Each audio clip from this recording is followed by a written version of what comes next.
Hey, what's up guys? Jackson here with Toasty DIY, and today we're going to be taking a look at this Ironton 13-gallon towable sprayer. So, I'm pretty excited because this was one of the cheaper sprayers I could find that was an Amazon special, but it actually had pretty good ratings of over 4.5.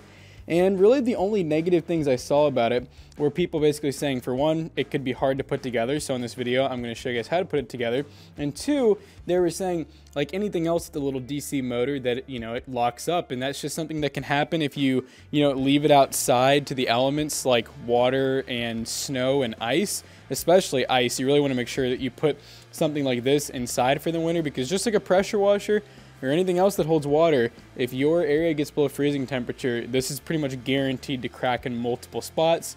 But I'm excited because the actual build itself with this big polyurethane tank, really nothing should be able to happen unless there's literally holes in it, from the factory that shouldn't be there. Then we should be fine, and this technically the pump can be replaced with just another cheap Amazon pump if worst case comes to worst. So just to go over some of the specs, it's a 12-volt 1 gallon per minute pump, and it says that's chemical resistant, really just meaning they're probably either stainless or galvanized. It's a total of 13 gallons as far as the tank capacity goes, and you can use it with certain pesticides and herbicides. I don't know why it says this one specifically. I assume that they have some type of deal with them. But as you can see, it has a 40-inch effective broadcast. Now what this means is that out the sprayer of the back, if you're pulling it to, let's just say you're like spraying your yard with some type of treatment, it'll basically spray in every single direction outside of the actual tank. And then 80-inch overall broadcast width, meaning it'll actually go up to 80 inches, but it's really only effective for about 40, so about half that.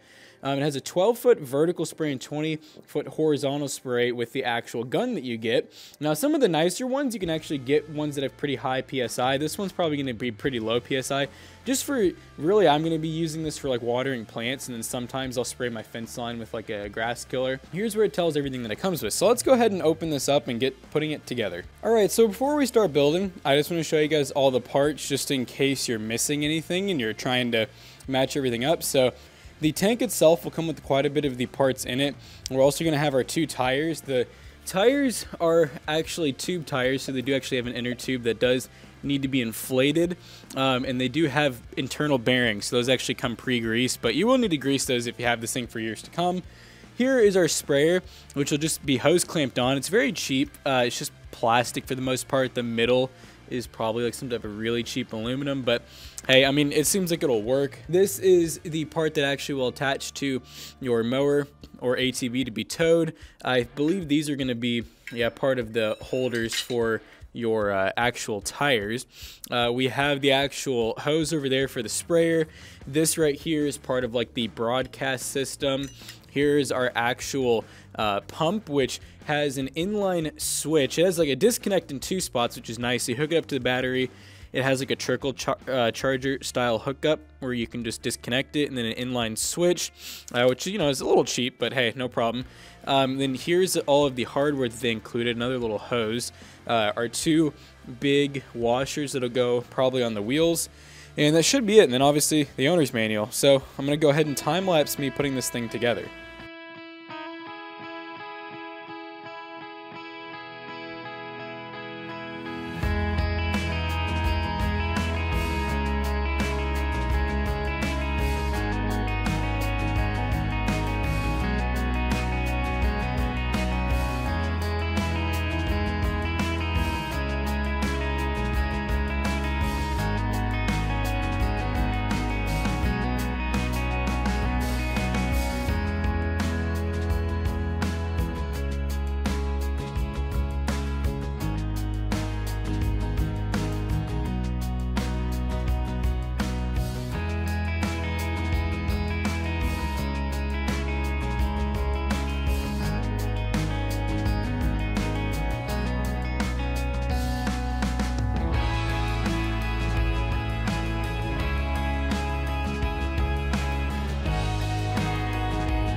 guys, we got it put together. So all in that time lapse before obviously speeding it up ended up being about 22 minutes. Now that did include me going to grab WD-40, screwdrivers, sockets, like that was all in there. Any of the parts that I was gone for, you know, a couple minutes, I was just looking for tools. So I guess, you know, for someone who's pretty experienced at building stuff, this might take you about 12 to 15 minutes.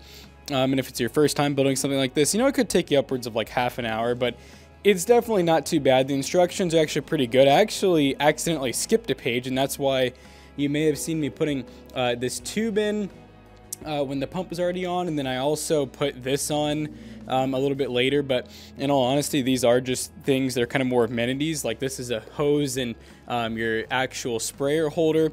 And then I think it's interesting to add this on the side too. I mean, it's basically another spot to put the sprayer, I suppose.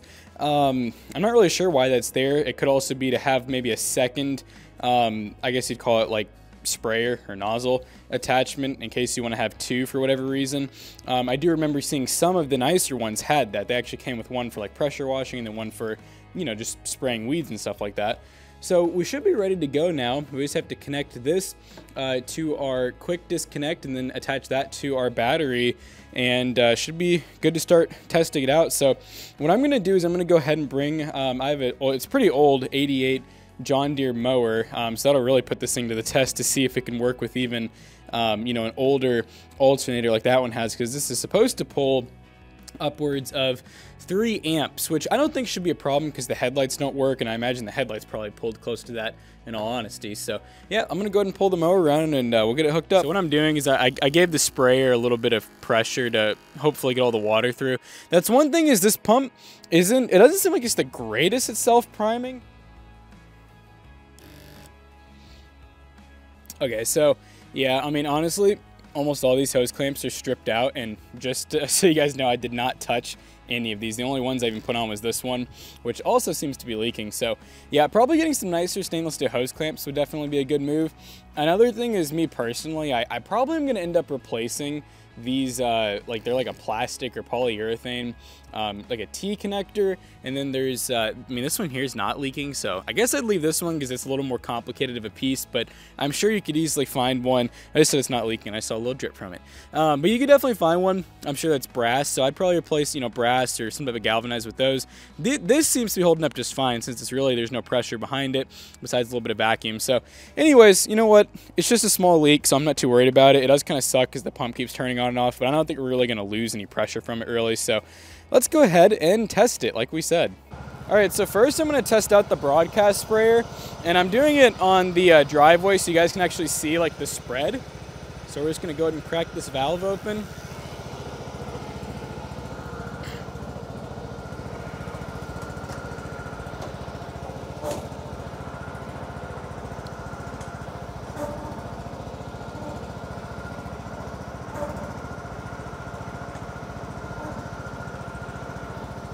It probably doesn't help that the driveway's already a little wet, but it's definitely working. It might be a little hard to see on camera, but yeah, I mean, it has a nice little spray to it. It definitely is getting caught by the wind just a tad. I do think that you can change the spray pattern by orienting the like the fan blade another way, so you can really see there. You can really see it there getting pretty wet. It's very even though, so that's definitely good. We got a nice little drip trail behind us, where it's either spraying more in the middle or I guess just leaking a little bit. So yeah, broadcast setting, I mean, it definitely works. This is it after running for about 10 seconds. And I don't think, yeah, I mean, it's just like a fixed end. It's definitely leaking a lot from the middle there. So I don't know if it's just not tight maybe.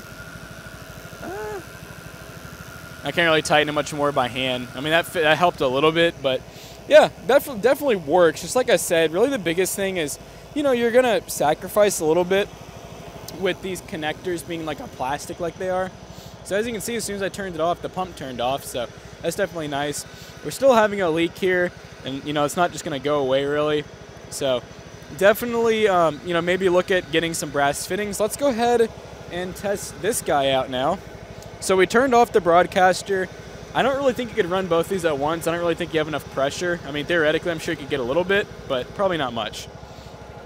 So I'm gonna attempt Well, you know, at first we're just going to do some spot spraying because it's going to be kind of hard to hold the camera and do this. But my plan is I'd like to be able to like steer with my left hand and then basically use my right hand and spray along the fence line. At least that's the plan. So right now we got a nice mist. Let's try adjusting this.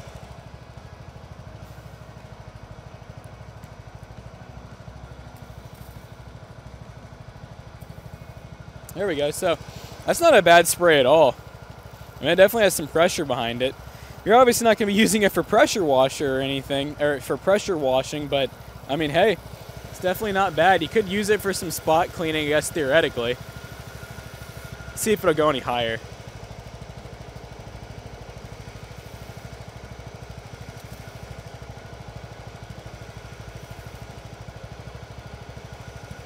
Yeah, I think that's about the max we're gonna get. Right about there. That's not too bad. But I mean, yeah, definitely has a pretty long stream. As you can see, I mean, right now I'd guess I'm probably hitting about maybe 10 feet away from myself. So that's not bad.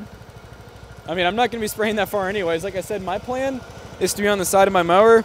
You can pretend the fence line is here, just kind of going along it, spraying anywhere I need to with like some weed and grass killer. So I think that'll definitely work. I guess we're pretty much going to wrap things up. I mean, it seems to work pretty well. I could definitely see these plastic connectors just getting worse over time. And like I said, these hose clamps are just already pretty much stripped out. So they're just cheaper clamps, you know, and honestly, I've had it happen with even nice stainless steel ones, which it looks like these probably are stainless steel. The bodies probably aren't, but the clamps probably are. Anyways, you know, my takeaway from this is for the price, I think this is a really good unit. 13 gallons is a really good amount. Now, obviously, if you have, you know, freaking 20 or 30 acres, then you're probably going to want a massive one of these. But, you know, I do have some acreage, but I'm really not using this to broadcast. Like, if you're using this to broadcast, I use that much water. I mean, I probably used, I'd say, about a quarter of the tank just going down my driveway there. And then, you know, used a little bit more on this. That was probably about a quarter. So obviously 13 gallons, if you're doing a lot of work, isn't going to be enough, but I'm mainly going to be using this just up front, you know, not around my whole property or anything. Mainly up front, just right around the fence line, and then to water some of the small trees around here and small plants. So yeah, I think this is more than enough for that for now, but I'm pretty impressed with it. One thing to note too, I did fill the tires to 30 PSI. Don't forget to do that. The tires do not come inflated, or at least mine didn't. So about 30 PSI, and if you're using an electric pump, like a nice air compressor, they fill really quick, so make sure you keep an eye on that. Don't blow them up. But yeah, overall, I really do like the sprayer. I do recommend it. Just make sure when you get it, make sure all the parts are there. Like I said, maybe make some small upgrades. I am really happy that this pump actually has a self shut off with like a pressure valve, and I'm very happy about that. The broadcaster setting's pretty cool, and yeah, rolls nice and easy. The only other thing too, it does not come with a hitch pin. You do have to get a hitch pin. I'm using a nut and bolt right now because I honestly just didn't think about that. So that is another thing you'll want to buy. Get yourself like a nice hitch pin or clevis pin or whatever you want to call it, just to make sure you can attach this to whatever you want. So we hope you guys enjoyed today's video. If you did, check out Toasty Bros and Toasty Clips, and we'll see you guys in the next one. Peace out.